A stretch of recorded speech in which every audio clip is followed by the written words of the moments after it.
অনেক বছর আগে আমি যখন ছোট ছিলাম এখানে, তখন আমি চিন্তা করলাম আমরা এখানে কিভাবে আসলাম, কিভাবে আমরা এখানে আমাদের অবস্থান হলো। তখন আমার দিদিমা, আমার নানি, তিনি আমাকে বললেন তারা নাকি ব্রিটিশ আমল থেকে এখানেই ছিলেন। এখানে বলতে ইন্ডিয়া এবং বাংলাদেশ, পাকিস্তান এগুলো কিছু হয় না তখন, ব্রিটিশের সময়। তখন তারা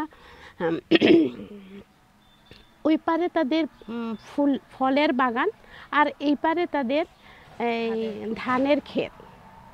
এক সময় দেশ ভাগ হয়ে গেল, তখন পাকিস্তান সরকার, ইন্ডিয়ার সরকার আমার দিদিমাদেরকে বললেন যে আপনারা কোন দিকটা পছন্দ করেন বা আপনারা কোন দিকটা নেবেন তা আপনারা নির্ধারণ করেন। তখন আমার দিদিমা আর আমার দাদু বললেন আমার একটা মাত্র মেয়ে, তাহলে আমরা কোন দিকটা নিলে ভালো হবে। এখানে তো আমরা অনেক ক্ষেত তৈরি করেছি নিজে সেই সময় থেকে।